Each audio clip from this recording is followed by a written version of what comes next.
A very warm welcome to you all in my YouTube channel DPS Tutorial Classes. This is Divya and you are at the right place if you want to know about the physics of class 10th. If you like this video then please hit the bell icon and subscribe to my YouTube channel. Class 10th में हम लोग chapter number 5 जो study कर रहे थे that is electricity. और last की classes में मैंने रेजिस्टिविटी जैसा टॉपिक, स्पेसिफिक रेजिस्टिविटी जैसे टॉपिक्स हमने डिस्कस किए थे और उसके कुछ इंपॉर्टेंट न्यूमेरिकल्स डिस्कस किए थे जो कि हमारे बोर्ड के एग्जाम्स में 3 to 4 मार्क्स ज़रूर डेफिनेटली एग्जाम्स में पूछे जाते हैं। तो मेरी आपसे फिर से रिक्वेस्ट है कि वो आप टॉपिक्स बहुत अच्छे से स्टडी करिएगा। अब जो हमारा टॉपिक स्टार्ट होगा वो हमारा सीरीज और पैरेलल अरेंजमेंट है जो कि अपने में बहुत इंपॉर्टेंट टॉपिक है। हर साल 3 मार्क्स का न्यूमेरिकल सीरीज और पैरेलल कॉम्बिनेशन से डेफिनेटली एग्जाम में पूछा जाता है। आपको एक सर्किट डायग्राम दिया होगा और उसमें रेजिस्टेंस हो गया, पोटेंशियल डिफरेंस हो गया, करंट हो गया, ये सब चीज़ें निकालने के लिए हर बार पूछी जाती हैं। तो आगे की जो भी हमारी क्लासेस हैं फिलहाल वो अभी सीरीज और कॉम्बिनेशन पैरेलल कॉम्बिनेशन के एक आज की क्लास में हम सिंपल सा ओवरव्यू डिस्कस करेंगे और नेक्स्ट क्लास से इसके हम लोग न्यूमेरिकल्स प्रैक्टिस करेंगे। जितने भी न्यूमेरिकल्स प्रैक्टिस कराए जाएंगे मेरी आपसे रिक्वेस्ट है उन न्यूमेरिकल्स को आप लोग अच्छे से कर लीजिएगा। उसके बाहर से आई डोंट थिंक सो कुछ भी पूछा जाएगा। और अगर आप उतने न्यूमेरिकल्स की प्रैक्टिस कर लेते हैं तो मीन्स आपको सीरीज और पैरेलल कॉम्बिनेशन अच्छे से क्लियर आउट हो गया है। तो इन टॉपिक्स को बहुत ध्यान से पढ़िएगा, ये सब बहुत इंपॉर्टेंट टॉपिक्स हैं, बोर्ड एग्जाम्स में डेफिनेटली पूछे ही जाते हैं। चलिए स्टार्ट करते हैं। Resistance of the system of resistor, इसमें हमारे बेसिकली 2 टाइप्स के होते हैं। 2 और मोर than 2 resistance in a circuit can be arrange in the following veg. अगर हम 2 रेजिस्टेंस या 2 से ज्यादा रेजिस्टेंस लेते हैं तो एक हम अगर सर्किट डायग्राम लेते हैं तो उसमें हम लोग डिफरेंट तरीके से उसको अरेंज कर सकते हैं। 2 तरीके से हमारे अरेंजमेंट होते हैं जो कि हम फॉलो अप करते हैं। That is first one is series arrangement and the other one is parallel arrangement. अब जैसा कि आप देख सकते हैं अब सीरीज और पैरेलल अरेंजमेंट का अपने अपने कुछ पॉइंट्स होते हैं कि अपने अपने उसमें किस में करंट सेम रहता है, किस में वोल्टेज सेम रहता है, ये सब आप लोग अभी आगे पढ़ेंगे। जब आप लोग इस सर्किट डायग्राम में देख सकते हैं कि जो सीरीज अरेंजमेंट होता है वो एक रेजिस्टेंस दूसरे रेजिस्टेंस से आपस में सीरीज में जुड़े होते हैं। जैसे कि आप लोग रेजिस्टेंस ले सकते हैं, लैंप ले सकते हैं, बैटरी ले सकते हैं, सेल ले सकते हैं, कुछ भी ले सकते हैं, बल्ब वगैरह हो गया आपका, जो हमारे घरों में दिवाली वगैरह में जो हमारी झालरें यूज की जाती वो सब भी सीरीज अरेंजमेंट होते हैं। सीरीज अरेंजमेंट का मतलब बेसिकली अगर आप हम लोग अगर एक नॉर्मल एग्जांपल लें घर का, घर में जो हम लोग दिवाली में झालरें लगाते हैं, अगर एक बल्ब स्टार्टिंग का कहीं से एक शॉर्ट कर जाता है तो क्या होता है, पूरा का पूरा हमारी जो लाइन होती है वो शॉर्ट कर जाती है। तो ये सब कुछ डिसएडवांटेजेस होते हैं और ये हमारे सीरीज कॉम्बिनेशन को शो करते हैं। अब इसी के हम जस्ट अपोजिट आते हैं जो कि हमारा होता है parallel arrangement.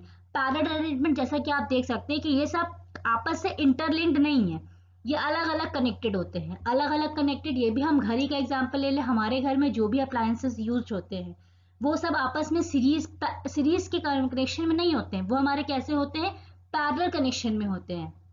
Parallel connection in the sense कि हमारा एक बल्ब जो होता है वो एक पंखे से लिंक्ड नहीं होता है। हम जब फैन ऑन करेंगे तो फैन ऑन होगा, जब हम बल्ब ऑन करेंगे तो बल्ब ऑन होगा। अगर कहीं सीरीज अरेंजमेंट एक ही तार से दोनों चीजें जुड़ी होती तब होता है कि हमने एक स्विच ऑन किया और दोनों चीजें जल गई। ऐसा होता है तो इसमें ये भी हमारा डिफॉल्ट रहता है कि अगर एक चीज खराब हुआ तो वो दूसरा भी ऑटोमेटिक हमारा खराब हो जाएगा। पर ऐसा नहीं होता है। घर में जो हर अप्लायंसेस होते हैं वो सब आपस में कैसे कनेक्टेड होते हैं, पैरेलल में कनेक्टेड होते हैं, जिससे वो आपस में एक दूसरे से लिंक नहीं होते हैं। ऐसा नहीं होता है कि हमने घर में एक स्विच ऑन किया और घर की सारी लाइट, सारे फैन, सारे कूलर, सारे एसी सब एक साथ जल गए, ऐसा नहीं होता है। सब अलग अलग अपने अपने स्विचेस से पैरेलली कनेक्टेड होते हैं। तो ये तो एक जनरल ओवरव्यू मैंने आपको दे दिया कि सीरीज और पैरेलल किस तरीके से होता है। आगे हम लोग इसमें और डिटेल में स्टडी करेंगे। तो सबसे पहले हम जानेंगे सीरीज अरेंजमेंट क्या होता है। द इक्विवेलेंट रेजिस्टेंस मीन जो सारे रेजिस्टेंस, टोटल रेजिस्टेंस होते हैं in a series combination is equal to the sum of individual resistance connected in the combination। जो इक्वलेंट रेजिस्टेंस होता है, यहाँ पे हम लोग रेजिस्टेंस का फॉर्मूला इससे डिफाइन करेंगे, जो हमारे टोटल रेजिस्टेंस होते हैं। ठीक, अब सपोज किसी के पास 10 रुपीज, मेरे पास 10 रुपीज है, मैंने एक बच्चे को 2 रुपए दिया, एक बच्चे को 2 रुपए दिया, एक बच्चे को 2 रुपए दिया, एक बच्चे को 3 रुपए दिया। मैंने उस 10 को इक्वली हमने हर जगह डिस्ट्रीब्यूट कर दिया। अब जो टोटल अमाउंट होगा वो किसके इक्वल होगा, उन सबको जो हमने अलग अलग डिस्ट्रीब्यूट किया है वो होगा। तो उसी तरीके से जो हमारा इसमें इक्विवेलेंट रेजिस्टेंस होता है वो हर एक इंडिविजुअल रेजिस्टेंस के बराबर होता है। मींस उनके रेजिस्टेंस के जो सम है, जैसे ये R1 हो गया, टोटल रेजिस्टेंस हमारा जैसे R हुआ तो वो हमारा किसके इक्वल होगा, R1 के, R2 के और R3 के एडिशन के, उनके सम के। अगर हम इन तीनों को जोड़ देते हैं तो हमारा टोटल जो इक्विवेलेंट रेजिस्टेंस होगा सर्किट का वो हमें पता चल जाएगा। द करंट, जैसा कि अब आप लोग ये सर्किट डायग्राम देख लीजिए कि ये हमारा स्विच हम की कह सकते हैं इसको। मैंने जब आपको सर्किट के वो पढ़ाए थे तब मैंने आपको सिंबल्स बताया था कि किस सिंबल को हम लोग किससे डिनोट करते हैं, ठीक है। और ये भी मैंने आपको बताया था कि एमीटर हमेशा सीरीज में कनेक्ट किया जाता है, वोल्ट मीटर हमेशा हमारा पैरेलल में कनेक्ट किया जाता है। तो ये हमारा की हो गया, ये हमारा सेल बैटरी हो गया, हम लोग बैटरी कहेंगे इसको, सेल भी कह सकते हैं, आपस में जो हमारे कनेक्टेड होते हैं। ये हमारा करंट पास कर रहा है यहाँ से। ये हमारा एमीटर है जो कि हमारा देखिए इसी के साथ जुड़ा है, मीन सीरीज में जुड़ा हुआ है। अब ये सब आपस में सीरीज है, बट यहाँ से हमने अलग से तार निकाल के इसको वोल्ट मीटर को लगा दिया, मीन्स हमने इसका अलग से कनेक्शन कर दिया, तो वो कैसा हो गया, पैरेलल कनेक्शन हो गया, ठीक है। जहां से हमारा सेपरेशन होता है वो आपस में एक दूसरे के पैरेलल हो जाते हैं। जैसा कि हम देख सकते हैं करंट यहाँ आ रहा है, अब एक करंट यहाँ जाएगा और एक करंट यहाँ जाएगा। जहां सेपरेशन आया वहां पे आपस में ये और ये कैसे हो जाएंगे, एक दूसरे से पैरेलल हो जाएंगे। जहां पे जो हमारा सेम फ्लो करेगा वो हमारा कैसा होगा, सीरीज में होगा। तो current in series does not divide, वही चीज दी हुई कि करंट अगर सीरीज में हो रहा है तो उसका डिवीजन नहीं होगा among the individual resistance, so the current in on all the resistance remains the same. अब जैसा कि यहाँ पे सब सीरीज में कनेक्टेड हैं तो सीरीज में तो सेम करंट फ्लो करेगा। अब जब सेम करंट यहाँ पे फ्लो करेगा तो हर इंडिविजुअल रेजिस्टेंस में इक्वल करंट फ्लो करेगा, जितना यहाँ फ्लो कर रहा है उतना यहाँ भी फ्लो करेगा, उतना ही हमारा यहाँ पे भी फ्लो करेगा। तो करंट जो होता है सीरीज में डिवाइड नहीं होता है, तो so current on all the resistance remains the same. इसके बाद हमारा आता है potential difference. Potential difference in series system gets divided according to the strength of the individual resistance. So the potential difference at each resistance is different from other. देखिए ये दो चीज बहुत ही ज्यादा इंपॉर्टेंट है, ये तीनों पॉइंट्स अपने में बहुत ज्यादा इंपॉर्टेंट है। आपको क्वेश्चन करने से पहले ये चीजें बहुत अच्छे से ध्यान में रखनी होंगी। सबसे पहली चीज, टोटल जो रेजिस्टेंस सीरीज में होता है वो हमारे सारे रेजिस्टेंस के सम के बराबर होता है। Second very important thing, current जो होता है वो डिवाइड नहीं करता है, इसलिए हर इंडिविजुअल रेजिस्टेंस में जो करंट होगा वो हमारा कैसा होगा, सेम होगा। वोल्टेज जो होता है, पोटेंशियल डिफरेंस जो होता है वो सीरीज में क्या होता है, कम होने लगता है। अब हम लोग एक एग्जांपल लेते हैं, घर में है और अगर सारी चीज हमने सीरीज में कनेक्ट कर दी। अब हम अगर नॉर्मल कोई एग्जांपल लेते हैं कि सुबह मॉर्निंग में इंसान उठता है, उसके पास जितनी एनर्जी होती है क्या उतनी ही एनर्जी शाम तक रहती, क्योंकि वो कंटिन्यू वर्क अपना करता है। तो जो उसके पास voltage starting of the circuit में रहेगा वो कुछ वोल्टेज एक सर्किट से जैसे इस रेजिस्टेंस से इस रेजिस्टेंस तक पास किया तो कुछ वोल्टेज रेजिस्टेंस की वजह से ड्रॉप हुआ, ठीक। अब कुछ वोल्टेज ड्रॉप होगा क्योंकि यहाँ पे कुछ कंज्यूम हुआ, फिर यहाँ तक आया तब तक और कम हुआ, फिर यहाँ तक आने के बाद यहाँ तक आया तब तक और कुछ कम हो गया, वोल्टेज ड्रॉप हुआ। तो हर पॉइंट पे, हर रेजिस्टेंस पे जो वोल्टेज होता है वो हमारा क्या होता है, कुछ ना कुछ कम होता रहता है। तो पोटेंशियल डिफरेंस जो है वो सीरीज सिस्टम में डिवाइड होता रहता है, इसलिए हर ईच रेजिस्टेंस में जो पोटेंशियल डिफरेंस होता है वो अलग अलग होता है अपने रेजिस्टेंस के अकॉर्डिंग। अगर यहाँ का रेजिस्टेंस कम होगा और यहाँ का ज्यादा होगा तो यहाँ पे वोल्टेज ड्रॉप ज्यादा होगा यहाँ के कंपैरिजन में, और अगर ये ज्यादा होगा रेजिस्टेंस, ये कम होगा तो यहाँ पे वोल्टेज ड्रॉप ज्यादा होगा इन कंपैरिजन टू दिस। तो सिंपली कहने का ये मतलब है कि सीरीज में जो वोल्टेज होता है वो डिवाइड होता रहता है, इस वजह से यहाँ पे हर रेजिस्टेंस में जो वोल्टेज होता है वो हमारा क्या होता है, अलग अलग होता है।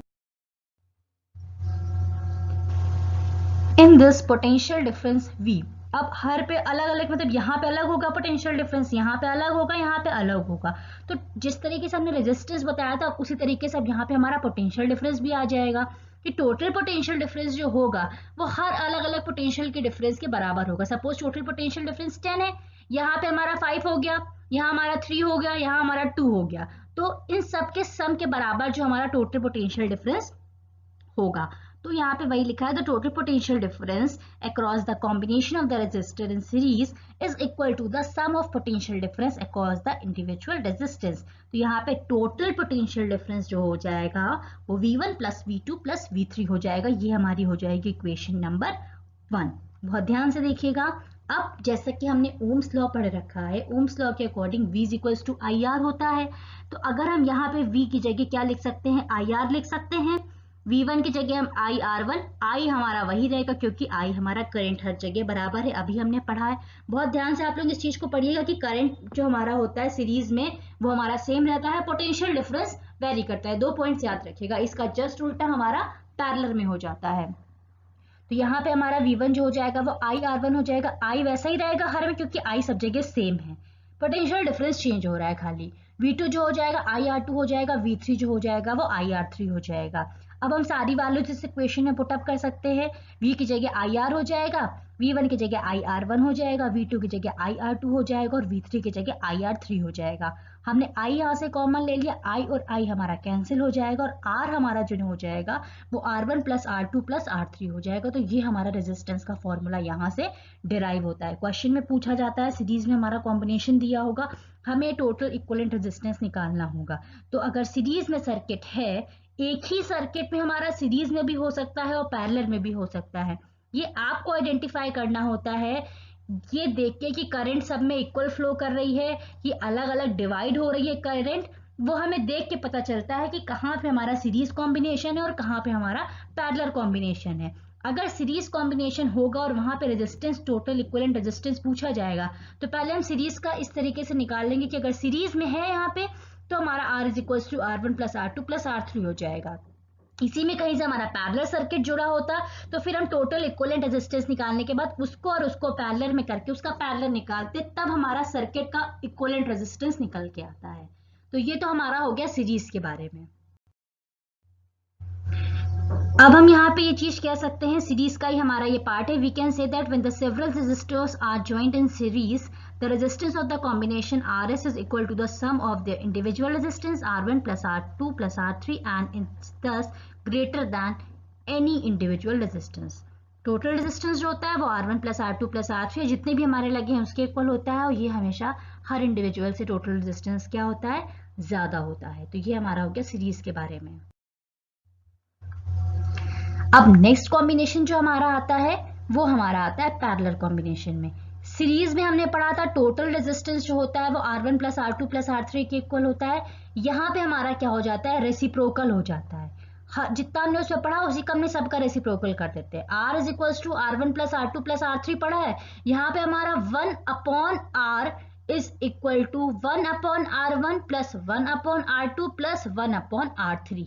यहाँ हमारा इक्वल रेजिस्टेंस ऐसे हो जाता है जैसे कि हमारा हमने देखा। अब यहाँ से करंट आएगी, ठीक, तो उसमें क्या था, एक ही साथ पूरे में सब में फ्लो कर रहे थे। यहाँ क्या हो रहा है, यहाँ पे ये इसमें जा रही है करंट, ये इसमें जा रही है करंट और ये इसमें जा रही है। तो देखिए आप लोग देख सकते हैं यहाँ पे I1 मार के, यहाँ I2 मार के, यहाँ I3 मार के, मतलब यहाँ पे करंट क्या हुई, डिवाइड हो गई। अब जब करंट डिवाइड हो गई तो हर जगह करंट इक्वल इक्वल तो फ्लो करेगी नहीं, कुछ यहाँ चली गई, कुछ यहाँ चली गई, कुछ यहाँ चली गई टोटल की।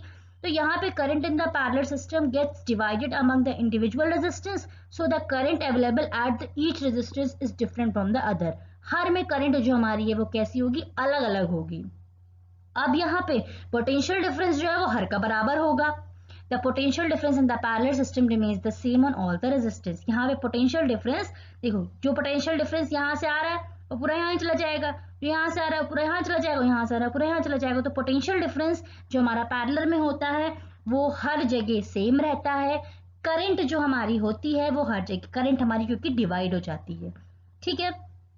तो ये हमारा हो गया सर्किट डायग्राम। देख सकते हैं मीटर सीरीज में कनेक्टेड है, वोल्ट मीटर हमारा पैरेलल में कनेक्टेड है और आपस में ये हमारे कैसे हैं, पैरेलल कॉम्बिनेशन है क्योंकि बाहर का जो करंट हो रहा है वो यहाँ पे डिवाइड हो रहा है।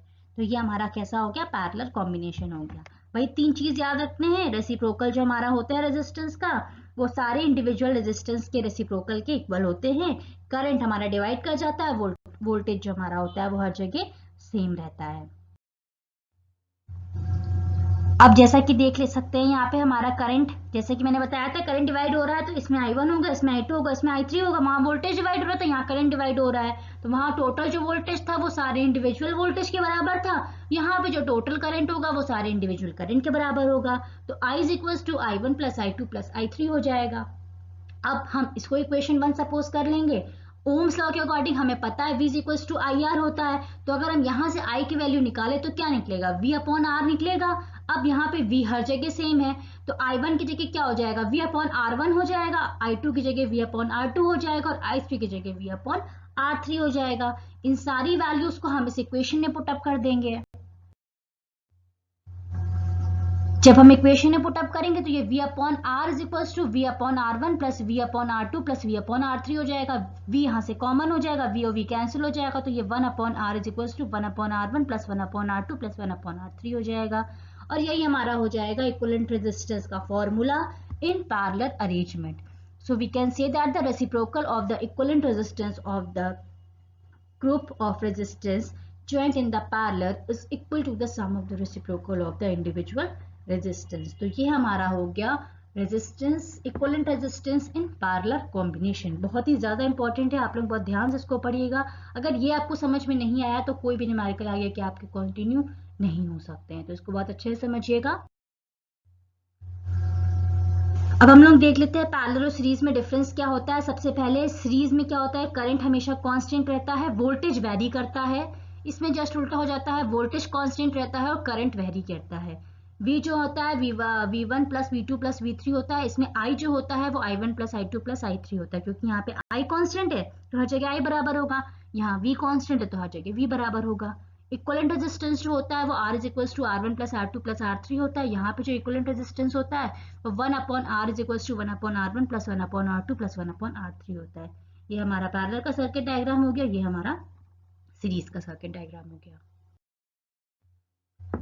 तो आज की क्लास में बस इतना ही था। होप सो जो पैरेलल और सीरीज कॉम्बिनेशन का डिस्कशन हुआ है आज की क्लास में वो आपको बहुत अच्छी तरीके से क्लियर आउट हो गया होगा। इन केस अगर आपको इससे रिलेटेड कुछ भी डाउट होता है तो आप मुझे कमेंट सेक्शन में अपने डाउट्स लिखकर डाउट्स क्लियर आउट कर सकते हैं, क्योंकि अगर इसमें आपको कोई भी डाउट्स रहेंगे तो आगे की क्लास में जो न्यूमेरिकल्स डिस्कस किए जाएंगे वो आपको नहीं समझ में आएंगे। इसलिए बेटर है कि आप लोग अपने ये डाउट सारे क्लियर आउट करें और इसको बहुत अच्छे से स्टडी करें। Thank you for watching this video and keep supporting.